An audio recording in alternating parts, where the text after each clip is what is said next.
हम fourth chapter कर रहे थे linear equation in two variable. आज लास्ट एक्सरसाइज है इसकी 4.4। ये चैप्टर कंप्लीट हो जाएगा। आपको सभी को अच्छे से चैप्टर को रिवाइज करना है और आपको कमेंट सेक्शन में जाके आपको बताना है कि आपको चैप्टर अच्छे से समझ में आया या नहीं आया। कोई डाउट है तो आप कमेंट सेक्शन में बताएं। अगर आया है तो भी आप कमेंट सेक्शन में जाके बताएं कि आपको अच्छे से समझ में आया है। ठीक है, तो अब हम 4.4 के 2 क्वेश्चन हैं, उन दोनों क्वेश्चन को हम कंप्लीट करते हैं। आज क्या कह रहा है, गिव द ज्योमेट्रिक रिप्रेजेंटेशन। आपको ज्योमेट्रिक रिप्रेजेंटेशन देनी है किसकी, y = 3 एज ए इक्वेशन। ये एक इक्वेशन मान के आपको ज्योमेट्रिक रिप्रेजेंटेशन देनी है। यानी कि ज्योमेट्री मीन्स आपको किस में, डायग्राम के रूप में शो करना है। वन वेरिएबल में मैंने बताया था क्या बनती है, एक लाइन बनती है। क्या बनती है, एक लाइन बनती है। और 2 वेरिएबल में क्या बनता है, कार्टेशियन प्लेन बनता है, जो हम कर रहे हैं। तो ये कह रहा है, ये हमने एक लाइन ली, ठीक है, 1 वेरिएबल में बना रहे हैं इसको।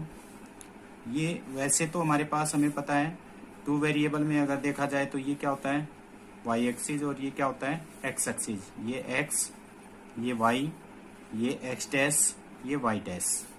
लेकिन हम इसको क्या मान लेते हैं, इसको वाई ही मान लेते हैं। ठीक है, ये लाइन हम इसको एक्स, आप सोचोगे सर ऐसे तो लाइन क्या होती है, एक्स एक्सिस, और वाई एक्सिस तो ऐसे होती है। लेकिन हम इसको वाई एक्सिस ही मानेंगे क्योंकि इस लाइन को हम पलट के हॉरिजॉन्टल भी बना सकते हैं और वर्टिकल भी बना सकते हैं। ठीक है, तो दोनों साइड एरो लगाने का अर्थ क्या है कि ये दोनों साइड से नॉट टर्मिनेट है। ठीक है, यानी कि इनफाइनाइट तक चलती रहेगी। ये क्या है, 0 है, फिर 1 2 3 4 5। आपको इक्वल पार्ट में डिवाइड करना है स्केल की सहायता से। -1 -2 -3 -4 ये ले लिया। ठीक है, अब हमें पता है ये इधर भी क्या होगा, इनफाइनाइट टर्म तक चलता रहेगा और इधर भी इनफाइनाइट टर्म तक चलता रहेगा। बट उसने कहा y = 3, तो y = 3 कहाँ है, ये रहा। ये पॉइंट आपको रिप्रेजेंट करना है। यानी कि ये क्या है, y = 3। ये किस में होगा, 1 वेरिएबल में। अब कह रहा है 2 वेरिएबल में रिप्रेजेंट कीजिए। 2 वेरिएबल में है तो ये हमें पता है कार्टेशियन प्लेन बनाना पड़ेगा हमें। 2 वेरिएबल में हमने इसके कार्टेशियन प्लेन को बनाया तो ये क्या होगा, 1 2 3 4 5 1 2 3 4 5। आप इधर भी क्या करोगे, नंबर नोट करोगे अपनी कॉपी में। ठीक है, अब 2 वेरिएबल में कैसे लिख सकते हैं, 1 वेरिएबल में तो क्या रहेगा, y = 3 ही रहेगा। ठीक है, लेकिन 2 वेरिएबल में मैं इसको कैसे चेंज कर सकता हूँ, y यानी कि +0 × x = 3 लिख सकता हूँ या नहीं, क्योंकि 0 के साथ मल्टीप्लाई करने के बाद क्या आएगा, x की वैल्यू क्या हो जाएगी, 0 ही हो जाएगी। ठीक है, तो ये 2 वेरिएबल में मैंने इक्वेशन बना दी।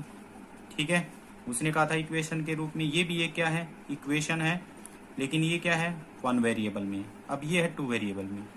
अगर इसमें देखा जाए तो x की वैल्यू मैं 0 रखूं तो y क्या होगा, 3। तो यानी कि कार्टेशियन पॉइंट जो हमारे पास ऑर्डर्ड पेयर आएगा वो क्या आएगा, 0 3 आएगा। ठीक है ना, क्योंकि 2 डायमेंशन में हम ऐसे ही रिप्रेजेंट करते हैं। तो यहाँ से हम देखते हैं ये कहाँ मिलेगा, x की वैल्यू 0, y की 3, तो किस पे मिलेगा, y एक्सिस पे, क्योंकि जिसकी वैल्यू 0 होती है उससे दूसरे एक्सिस पे क्या होता है, वो वैल्यू होती है। तो यानी कि यहाँ पे ये मिलेगा, ये कितना मिलेगा हमारे पास, 0 और 3। ये 2 डायमेंशन में हो गया, यानी कि 2 वेरिएबल में हो गया, और ये किस में हो गया, 1 वेरिएबल में। ठीक है, नेक्स्ट क्या कर रहा है, give the geometric representation of this. अब की बार ये इक्वेशन है, पिछली बार क्या थी हमारे पास, y = 3। अब इसको 1 वेरिएबल में करना है, तो हमें पता है 1 वेरिएबल में क्या बनेगा, लाइन मिलेगी। 2x + 9 = 0, 2x = -9। इसको लेफ्ट से राइट में लेके आया। x इज इक्वल टू -9/2 यानी कि -4.5। अब हमें पता है इसको क्या करना है, लाइन पे रिप्रेजेंट करना है। तो ये क्या होगी, रियल लाइन। इसको हम क्या बोल सकते हैं, एक्स एक्सिस। अब वहां पे y था, अब इसको x अज्यूम करेंगे। 0 1 2 3 4 5, ठीक है। -1 -2 -3 -4 -5, ठीक है। अब ये कर क्या है, वैल्यू x की वैल्यू क्या है, -4.5। कहाँ मिलेगा, 4 से ज्यादा है 5 से कम है, तो इसके बीच में मिलेगा। तो ये वैल्यू क्या होगी, -4.5। ये आपका आंसर होगा, ठीक है। अब कह रहा है इसको 2 वेरिएबल में रिप्रेजेंट करके दिखाओ। तो ये लो, पहले हम इसकी इक्वेशन बनाते हैं। ये क्या हो गया, एक्स एक्सिस, ये क्या हो गया, वाई एक्सिस, एक्स डैश और वाई डैश। डैश का मीन्स समझते हो ना, डैश का अर्थ होता है नेगेटिव। अब इसको 2 वेरिएबल में बनाते हैं। तो 2x plus 0y plus 9 is equal to 0, ऐसे रख सकते हैं या नहीं। ये तो होगी हमारे पास इक्वेशन, क्योंकि उसने कहा इक्वेशन भी बनाओ 2 वेरिएबल में, ये इक्वेशन होगी हमारे पास। अब इसको रिप्रेजेंट करेंगे तो हमें पता है दोबारा से x की वैल्यू क्या आनी है, -4.5 ही आनी है, ठीक है। और y की वैल्यू क्या होगी यहाँ पे, 0। y इज इक्वल टू 0, इसमें y is equal to put क्या करेंगे, 0। तो ऑर्डर्ड पेयर हमारे पास क्या मिलेगा, -4.5 इंटू कोमा 0, ये ऑर्डर्ड पेयर मिला, ठीक है।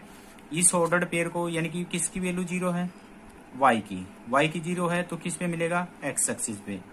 तो यानी कि -1 -2 -3 -4 -5 1 2 3 4 5 1 2 3 4 5, ठीक है। इसी तरह से यहाँ रिप्रेजेंट करोगे तो कहाँ मिलेगा ये पॉइंट, यहाँ पे मिलेगा।